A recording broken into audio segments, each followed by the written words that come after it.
पिछली बार हमने बात की थी जेंडर इक्वलिटी के बारे में, यानी लड़का और लड़की दोनों समान है, दोनों एक है।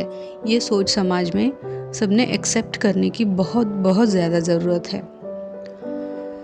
तो इसी सोच के लिए, इसी विचार को आगे बढ़ाते हुए हम आज बात करेंगे कि और एक कौन सी बड़ी वजह है जिसके लिए लोगों को लड़की नहीं चाहिए होती है, या फिर अगर लड़की हो तो उन्हें इतना टेंशन आ जाता है कि बस।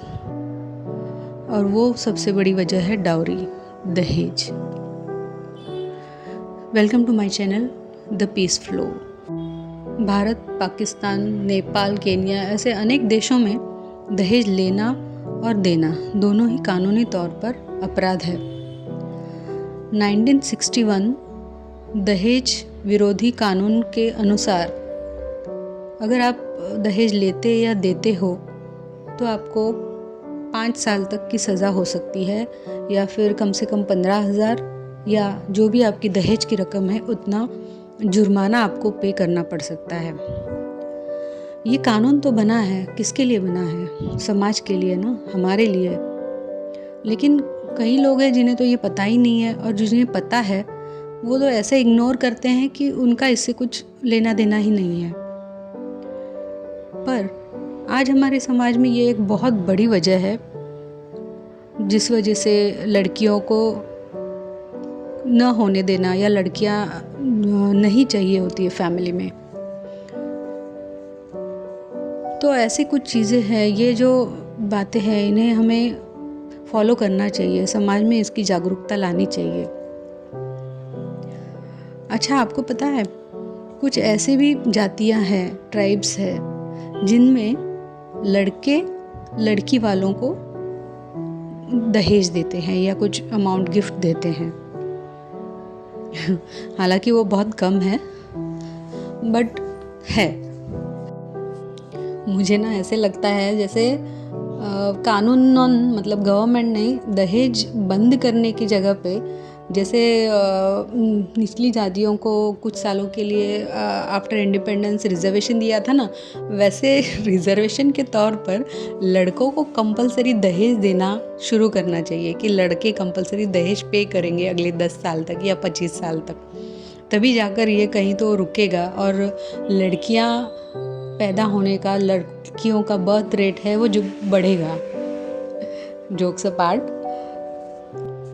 लोगों को इस तरह सोचना चाहिए, इस तरह सोचना शुरू करना चाहिए कि अगर हम बेटी होने नहीं देंगे तो कल अपने बेटे की शादी किससे करेंगे? मतलब आपको बहू भी तो चाहिए, बेटा है, बेटा चाहिए तो बहू भी तो आएगी, वो भी किसी की बेटी होगी। तो मतलब वो कहाँ से आएगी? अगर आप बेटी होने ही नहीं दोगे तो बहू कहाँ से आएगी? आपके बेटे की शादी कहाँ से होगी? और आपकी विरासत, आपका खानदान आगे कैसे बढ़ेगा? कैसे आपको कैसे वारिस मिलेगा? आपके खानदान का चिराग कैसे जलेगा आगे? मेरे पास ये जो थोड़ा पुराना ही लेकिन डेटा है, इसमें फिर भी बर्थ रेट ठीक दिखा रहा है, रेशो थोड़ा तो बढ़ रहा है लड़कियों का। लेकिन फिर भी कई स्टेट्स ऐसे हैं इंडिया के जिनमें आज भी बर्थ रेट लड़कियों का रेशो कम हो रहा है, कम हुआ है। तो प्लीज़ आप मतलब ये सारे नज़रियों से सोचिए, देखिए। लाइफ में और इस विश्व में हर चीज़ की बैलेंस होना बहुत ज़रूरी है।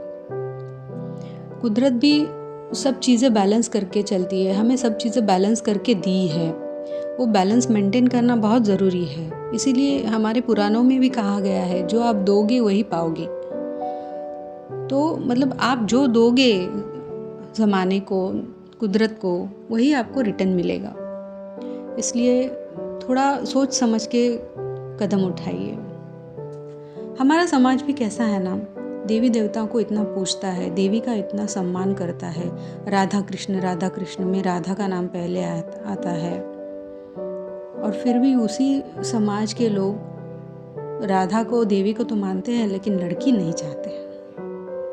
सोचिए, आपके घर की लक्ष्मी है वो। राधा कृष्ण, सिया राम, गौरी पति हर हर महादेव, मतलब सब जगह देवताओं के नाम में भी देवता का नाम लेने से पहले देवी का नाम हम लेते हैं। देवी को माता मानते हैं। माता मतलब सारे विश्व की जननी है वो। उस जननी को ही तुम जन्म नहीं लेने दोगे तो आगे विश्व का कल्याण कैसे होगा, तारण कैसे होगा? सोचिए इस बारे में थोड़ा। मतलब ये इतनी साधारण सी बात है, पर पता नहीं हम लोग इसे क्यों नहीं समझ पा रहे हैं। मेरे इस वीडियो को पेशेंस से देखने के लिए, समझने के लिए बहुत बहुत धन्यवाद। Thank you very much friends. इसे प्लीज़ ज़्यादा से ज़्यादा शेयर और लाइक कीजिए ताकि ज़्यादा से ज़्यादा लोग इसे देखें और अवेयरनेस फैलने में मदद हो। Thanks guys, thank you very much.